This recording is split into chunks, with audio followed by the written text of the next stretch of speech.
Hey everyone, welcome back. One of the coaches of Ungar Academy here, and this is our usual chat that we've got every weekend about the markets from the week. But before we start, as usual, I invite you to please subscribe to our channel and leave us a like. Thanks so much. Hi, we are the Ungar Academy, and we teach traders how to make money in the markets. Our founder, Andrea Ungar, had been struggling with trading for years until he developed his automated trading method, which he used to become the only 4-time world trading champion. Subscribe to our channel for free tips and tricks. Okay, so this week was characterized by high volatility, as could be expected following the Russian invasion of Ukraine. Now, what we've seen, strong volatility on the markets, I'm referring to not only the equity indexes, but also to commodities. Now, this is also because both Russia and Ukraine are important producers of both energy and food commodities, such as wheat. So as I said, a very high level of volatility, which overall, given the gravity of the situation, had a modest impact on the indexes compared to what was expected. At the moment, the US indexes, namely NASDAQ and the mini S&P, are losing 1.67% and 1.75% respectively. So we have a loss on a weekly basis, but not an excessive loss. The European stock exchanges, on the other hand, fared worse, probably also as a result of their proximity to the war zone, showing a fall of around 3%. Certainly, the common denominator of this market decline is the increase in historical volatility, in this case measured as standard deviation. We're at the 100th percentile over a 1-month horizon. So here is the chart of the standard deviation, which is on the highs for the last month, but we're also on the highs over a 1-year horizon. This means very high volatility, which can also be seen graphically by looking at the width of these bars, especially the latest ones. You see, we've seen days that have gone from negative 2% to positive 1.5%, so very high volatility on equity indexes. If we turn instead to the bond market, little has happened. Compared to the previous week, we're more or less at the same levels. The T-bond rose slightly. In contrast, the returns on the US and German 10-year bonds were negative. Obviously, the energy sector has risen, but a lot less than perhaps expected. In particular, we often talk about the performance of natural gas, but it's gained only 2.36% since last week. Let's see this graphically as well. Now, we know over the last few years it has grown a lot, but American natural gas isn't showing as much of an upward trend as European natural gas, which is certainly suffering more from this situation.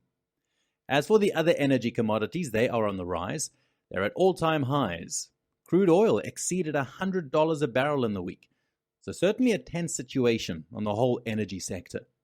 The metal sector, on the other hand, didn't perform as well as expected.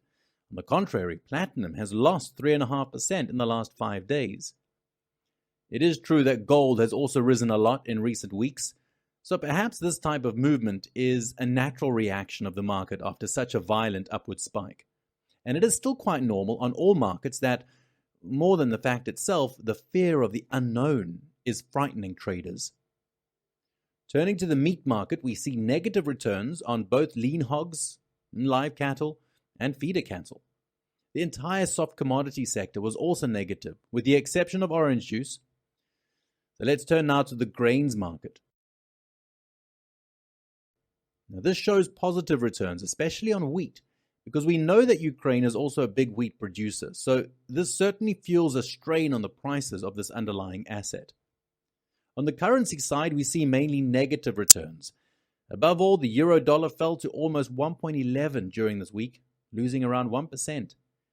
The British pound was also very negative. Now, these are important fluctuations for a currency, which typically has a much lower volatility than commodities. Lastly, the cryptocurrency market. We see Bitcoin losing about 5%. Look, there's not much compared to the usual volatility of Bitcoin. We're still on the same level, which acted as a support in the past, but also in recent times. So there isn't much more to say on this. Let's see if this level will continue to hold, and if Bitcoin will have the strength to recover. But in general, we can say that the cryptocurrency market continues to be a very weak market. Lastly, let's take a look at implied volatility. This is the term structure of the volatility indexes on the S&P 500, and it shows us a rather peculiar picture. On the one hand, we might have expected an increase in volatility, which actually occurred, but not more than in the past. As we can see, the VIX is currently at 28.86%. The term structure of the volatility, however, is not in backwardation.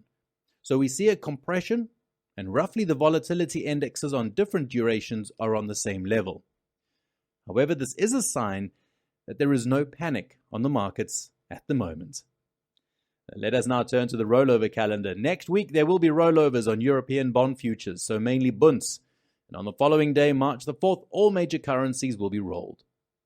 Well, if there's someone out there interested in learning about the systematic approach to the markets, you'll find a link in the description below. You'll also find very useful resources, including a video by Andrea Unger, introducing you to the world of systematic trading, and his best-selling book, The Unger Method, which you can get by only covering the shipping costs. Before I say goodbye, I invite you to please leave us a like, if of course you like the video, and subscribe to our channel. And with that, we'll see you soon in our next video. Bye-bye.